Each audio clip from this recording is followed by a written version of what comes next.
l'ouverture. Et puis on y vient, tiens, à cette idée d'un second tour Mélenchon-Le Pen dont vous parliez. Caroline Morisseau, vous avez testé auprès de vos interlocuteurs bancaires cette idée avec derrière l'idée d'une crise importante lundi matin des clients de banques qui seraient en masse devant des guichets pour retirer l'argent. Qu'est-ce qu'on vous a répondu, Caroline? Alors, d'abord, premier point, peu de banquiers acceptent d'en parler. On sent que c'est vraiment un sujet tabou qui fait peur à tout le monde. Et pourtant, nous dit-on, l'hypothèse est dans toutes les têtes. Oui, si les deux candidats qui envisagent une sortie de la zone euro l'emportent à l'issue du premier tour, c'est un risque qui est pris très au sérieux. Il y a un vrai risque, selon les banquiers qu'on a pu avoir au téléphone, de retrait massif des capitaux. Mais c'est un risque qui est gérable, nous dit-on aussi. D'abord parce que la Banque de France a les moyens d'approvisionner les banques françaises en liquidité dans la durée, pendant des mois et des mois. Elle a un stock de liquidité. Des mois et des mois. Et des mois. Franchement, on peut tenir très longtemps. Il y a un stock de liquidité de secours qui permettrait de gérer la situation dans la durée. Donc là-dessus,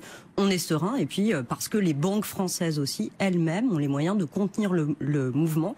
Elles ont parfaitement le droit, d'un point de vue réglementaire, de jouer sur les plafonds et de limiter les retraits de leurs clients.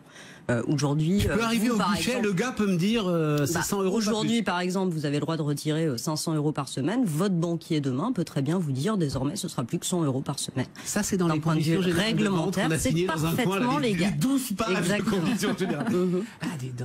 Mais si c'est pas gérable, si on est débordé. Alors avec des sciences du bois. Dans ce cas, ce serait au gouvernement, à lui et à lui seul, par décret, de contenir la fuite des capitaux, soit en limitant les retraits, soit en interdisant tout simplement ces retraits. C'est une décision qui ne relève ni de la Banque de France, ni de la Banque Centrale Européenne. Ça ne peut être qu'une mesure gouvernementale.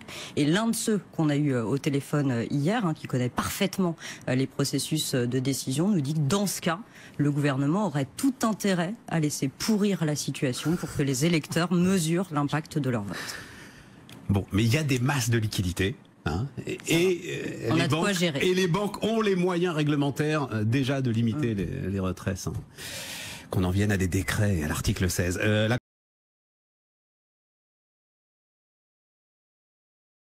Colados, Jean-Marc Daniel, on s'attaque à qui Alors, François Asselineau aujourd'hui et Jean Lassalle. Alors, François Asselineau va de plateau de télé en plateau de télé en nous expliquant sa sortie de l'euro, et quand on lui oppose les effets quand même que ça pourrait... Pas de problème, je ferai un contrôle d'échange.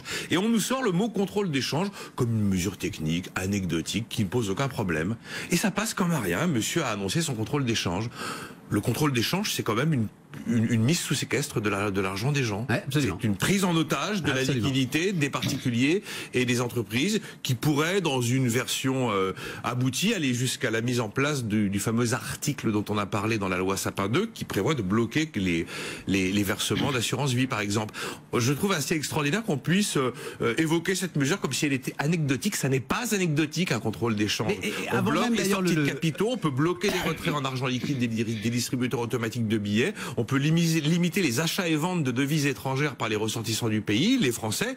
Non, ça n'est pas anecdotique, un contrôle d'échange. Si nous le vivions dans sa version la plus aboutie, je pense que les gens qui ont entendu ce mot-là comprendraient ce que ça veut dire et jugeraient que les journalistes n'ont pas fait leur devoir parce qu'ils n'ont pas expliqué de quoi il s'agissait. Tous ceux qui ont aujourd'hui... Alors c'est Guillaume Barre, le patron de Montpensier Finance, qui parle, parce que lui l'a connu en tant que très jeune banquier, le contrôle d'échange mis en place alors en 1981, c'est ça? Oui, non, il y a eu un contrôle d'échange. Un carnet de change. Voilà. Il y a eu un contrôle d'échange très brillant en 1983. 1983. Mais on a été en contrôle d'échange en permanence de 1939 à 1989.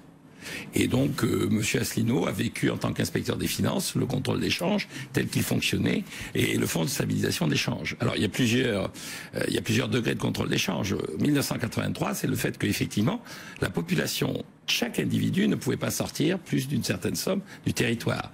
Avant, vous aviez des règles au-delà d'un certain seuil de sortie de capitaux, vous étiez obligé d'avoir l'autorisation du ministère des Finances. Et puis, vous avez des périodes où, effectivement, le contrôle d'échange porte sur non seulement les sorties de capitaux, mais toute opération faite avec l'étranger, même si vous obtenez l'autorisation, doit être justifiée. Et là, c'est quand même... Enfin, il se rend pas compte, il est quand même très compliqué. On vit dans le monde de Google et d'Amazon. C'est-à-dire, on vit dans le monde où le moindre titre de musique que vous voulez acheter, il est aujourd'hui pas payé en France. Enfin, c'est un bouleversement fondamental. Sur le e-commerce, d'accord, mais le contrôle d'échange est une arme qui existe toujours et qui peut être activée dans ses versions la plus ultime, où on vous dit, monsieur Soumier, vous pourrez retirer maximum 70 € de votre compte en banque cette semaine. On est d'accord, mais je pense qu'à l'ère numérique, il ne se rend pas compte de ce que ça implique, son contrôle des fonds. Je pense que les gens ne se rendent pas compte lorsqu'ils entendent ça, de ce que ça peut signifier. Exactement. Et en tout cas, dans l'esprit de quelqu'un comme François Asselineau, évidemment, c'est pas dans une version soft qu'il imagine le contrôle des changes. Un mot, parce qu'il faut qu'on passe à... La différence par rapport à la période des années 80, à l'époque, pour contourner le contrôle des changes, il y avait des valises de billets. C'était la grande époque où il y avait des valises de billets et il y avait des frontières. C'est-à-dire que la douane vous arrêtait à la frontière et fouillait les véhicules pour vérifier effectivement ce que vous transportiez. Là, il faudrait non seulement établir un contrôle d'échange, mais remettre en place un système douanier autour du pays pour que ces valises de billets ne sortent pas en toute liberté et de façon tout à fait simple.